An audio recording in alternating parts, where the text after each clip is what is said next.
Sir నమస్తే అండి, ఏం చేస్తుంటారు? నేను retired railway engineer. Retired railway engineer. Okay. ఇప్పుడు ఆంధ్రప్రదేశ్లో ప్రస్తుతం కూటమి ప్రభుత్వం అధికారంలోకి వచ్చి 10 months అవుతుంది. గడిచిన 5 సంవత్సరాల పాలనకి ఈ 10 monthsలో జరిగిన పాలనకి మీరు గమనించిన తేడాలు ఏమున్నాయి అనుకోవచ్చు అంటారు?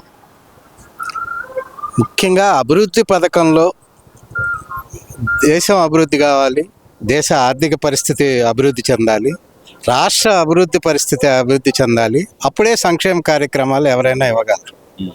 సో రాష్ట్ర అభివృద్ధి కార్యక్రమంలో ఎట్లా మెట్టు అనేది, రాష్ట్రాన్ని ఎలా అభివృద్ధి చేయాలి, ప్రతి మనిషి యొక్క జీడిపి ఎలా ఇంక్రీజ్ చేయాలి, ఒక్కొక్క మనిషి యొక్క ఆర్థిక పరిస్థితి ఎలా ఇంక్రీజ్ చేయాలి, వాడికి ఒక ఉద్యోగరీత్యా కానీ ఒక పని కల్పితంలో కానీ ఆ విధంగా అభివృద్ధి చేస్తూ ఈ పథకాన్ని ముందుకు తీసుకెళ్లాలని కంకణం కట్టుకున్న ఈ కూటమి ప్రభుత్వం అందరూ ఇలా కంటిన్యూ చేస్తే ఏ ప్రభుత్వం వచ్చినా సరే ఈ మోటివేషన్తో కానీ వెళితే మన రాష్ట్రం కూడా ఎవరికి తీసిపోము అన్న దిశలో పయనిస్తుందని ఆశిస్తున్నాం.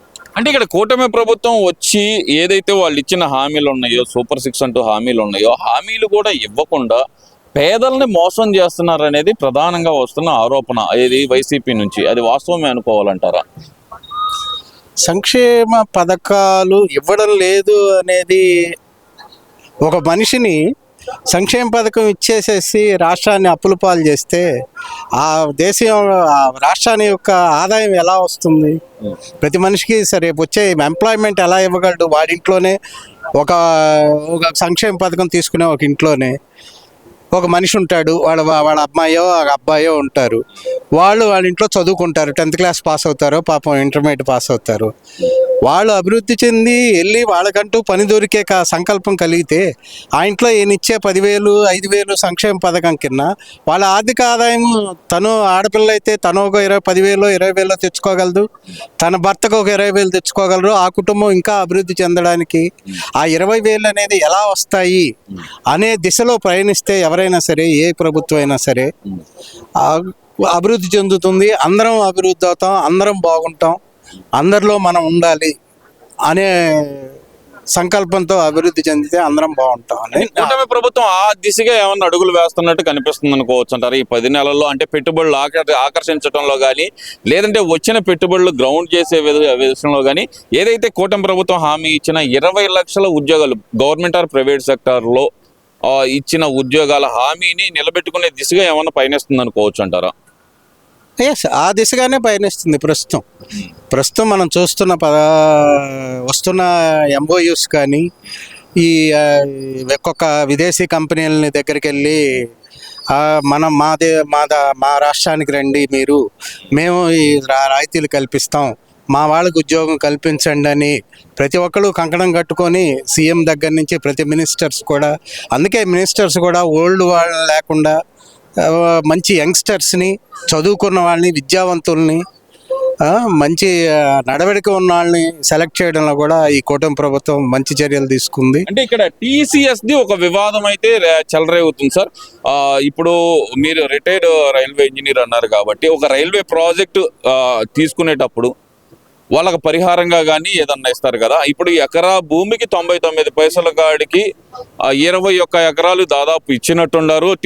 TCSకి 26 ఎకరాల దాకా ఇచ్చినట్టున్నారు. 99 పైసలకి ఇవ్వటం ఏంది? విశాఖ అంత చీప్ అయిపోయిందా? ఒక కంపెనీకి అంత తక్కువకి ఇవ్వటం ఏంది? ఇదంతా ల్యాండ్ మాఫియా కోసం చేస్తున్నారంటూ ఒక ప్రచారం అయితే మొదలుపెట్టారు వైసీపీ నాయకులు. అది ఎంతవరకు కరెక్ట్ అనుకోవచ్చు అంటారు? భూమి కేటాయింపు అనేది ఒక కంపెనీకి మాఫియాతో సంబంధం పోల్చడం ఎలా చూడాలంటారు? అది మాఫియా కాదు, అది ఎక్కడా కూడా మనకి రాతపూర్వకంగా 99 పైసలకి ఇచ్చినట్టు నోటి మాటే కానీ ఎక్కడా లేదు. ప్రస్తుతం మార్కెట్ రేట్ల ప్రకారం దానిలో గవర్నమెంట్ కొంత సబ్సిడీ ఇచ్చి ఆ దిశగా అమలు పడుతుంది. కానీ ప్రతిదీ కూడా ట్రాన్స్పరెన్సీగా ఉంటుంది, ప్రతిదీ వెబ్సైట్లో ఉంటుంది. అర్ధరాత్రి పూట జీవోలు ఇవ్వడము, అర్ధరాత్రి పూట ఆర్డర్స్ చేయడము, ఇలాంటి చర్యలు ఏవి తీసుకోవట్లేదు ప్రస్తుతం ఉన్న ప్రభుత్వం. అసలు ఇక్కడ ప్రధానంగా చూసుకుంటే జగన్మోహన్ రెడ్డి చెప్తుంది రాష్ట్రం అరాచక శక్తుల్లో చేతుల్లోకి వెళ్ళిపోయింది. 2 ఏళ్లు కళ్ళు మూసుకోండి, మళ్ళీ మనం వద్దాం, గాడిన పెడదాం, ప్రభుత్వాన్ని రాష్ట్రాన్ని గాడిన పెడదాం అంటున్నారు కదా మరి ఆయన. ఏమి లేదు సంక్షేమ పథకాలు. ఇప్పుడు కాళ్ళు చేతులు లేని వాళ్ళకి ఇంతకుముందు 2,000 ఇచ్చాడు అప్పులు తెచ్చి.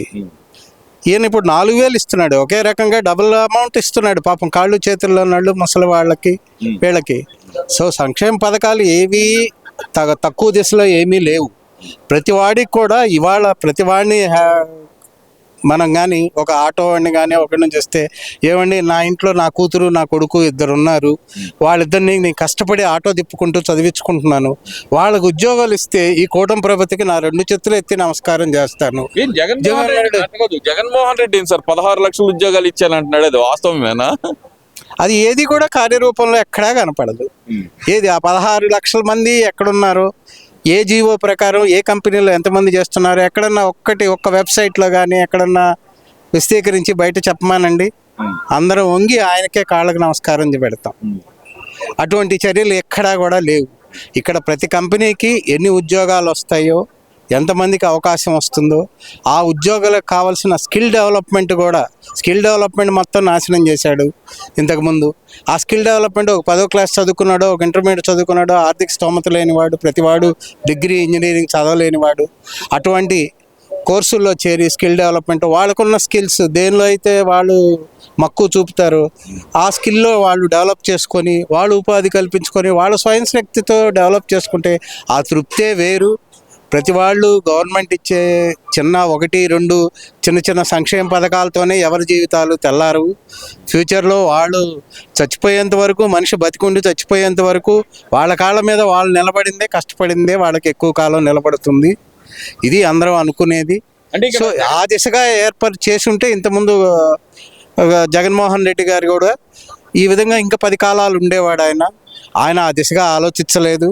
ఎంతసేపటికి ఎక్కడ డబ్బులు వస్తాయా, ఎక్కడ మనం సంపాదించుకుందామా, ఎక్కడ 8,000 లక్షల కోట్లు అంబానీతో ఎక్కడ పోటీ పడదామా, ఎక్కడ అదానీతో పోటీ పడదామా అనే దిశలోగానే ఆలోచించాడు. కానీ ప్రజల సంక్షేమం ఏదో నాకు డబ్బులు ఇచ్చేస్తే నేను అప్పులు తెచ్చేసేసి నాకు ఓట్లు వేస్తారులే అనుకున్నారు. ఆ రోజులు పోయినాయి. ప్రజలు అర్థం చేసుకున్నారు. ప్రతిదీ విశదీకరించి చూస్తున్నారు. ఈరోజు మీడియా కానీ, పక్కనున్న సోషల్ మీడియా కానీ, పక్కనున్న ఏం జరుగుతుందో తెలిపే లోకల్ సిటీ కేబుల్ వాళ్ళు కానీ, లోకల్ కేబుల్స్ కానీ ప్రతి ఇన్సిడెంటు ప్రతిదీ కూడా విశదీకరించి ప్రజల ముందుకు తీసుకొస్తున్నారు. అది గమనించుకోవాలి. మనం చేసే ప్రతి చర్య కూడా ప్రతి వాళ్ళు గమనిస్తున్నారని చేసుకొని, అది కరెక్ట్గా నీ దగ్గర ప్రూఫ్ ఉంటేనే మాట్లాడాలి. కానీ ప్రూఫ్ లేకుండా ఏది మాట్లాడినా కూడా ఏదో ఇన్నాళ్ళు అబద్ధాలతో రూలింగ్కి వచ్చాము, సొంత బాబాయిని చంపేసినట్టే ప్రజలకు ఏం చేస్తాడు అనేది ఆలోచించలేదు. అది తర్వాత ఇనిషియేటివ్ తీసుకోబట్టి సెంట్రల్ గవర్నమెంట్ అది బయటపడింది. కానీ లేకపోతే ఇవాళకి బయటపడేది కాదు. అంటే ఇక్కడ ఇంకో విషయం కూడా సార్, అసలు కూటమి ప్రభుత్వం వచ్చింది కక్ష సాధింపు కోసమే. రెడ్ బుక్ రాజ్యాంగం తప్పితే రాష్ట్రంలో అంబేద్కర్ రాజ్యాంగం రన్ అవ్వట్లేదు, అక్రమ కేసులు పెడుతున్నారు, అన్యాయంగా అరెస్ట్ చేస్తున్నారు అంటూ ఈ మధ్యకాలంలో వరుసగా మాట్లాడుతున్నారు వైసీపీ నాయకులు. అది ఎంతవరకు కరెక్ట్ అనుకోవచ్చు అంటారు? అది తప్పు చేసిన వాడే భయపడాలి. తప్పు చేయన ఏ ఆఫీసరు ఇవాళ ఎవడూ భయపడడం లేదు. తప్పు చేశావు అని నిజంగా రూల్ ప్రకారము, అన్ని పద్ధతి ప్రకారము వాళ్ళు తప్పు చేసిన ఎవిడెన్సెస్ తీసుకొనే తగు చర్యలు తీసుకుంటున్నారంటే, జగన్మోహన్ రెడ్డి లాగా ఏది నిర్ణయం లేకుండా ఎవడంటే ఆయన తీసుకొని వెళ్ళి అర్ధరాత్రి పూట గోళ్ళ దూకి తీసుకెళ్ళి బొక్కలో వేయలేదు. అవి ఏవి కూడా ఆ కేసులు నిలబడవు. ఊరికే కేసులు పెట్టుకొని తన సైకోయిజం నెరవేర్చుకోవడానికి తప్పితే. మళ్ళీ నేను తిరిగి వస్తాను అంటున్నారు, వచ్చే అవకాశం ఉందంటున్నారు, అనుకోవచ్చు అంటారు ఈసారి? అది కళ. తిరిగి వస్తే ఈ కూటమి ప్రభుత్వ వైఫల్యాలు అవి జనాలకు కానీ డెవలప్మెంట్ కనపడకపోతే అప్పుడు ఆయనకు అవకాశం ఉంటుంది. కానీ జనాల్లో ప్రతి ఇంట్లో ఒక ఉద్యోగం కల్పించారు. ఇవాళ ఎన్నో పేద కుటుంబాల వాళ్ళు కూడా హైదరాబాద్లో బతుకుతున్నారంటే అది ఇంతకుముందు కూటమి ప్రభుత్వం లాంటి వాళ్ళు చేసిన మంచి పని వల్లే.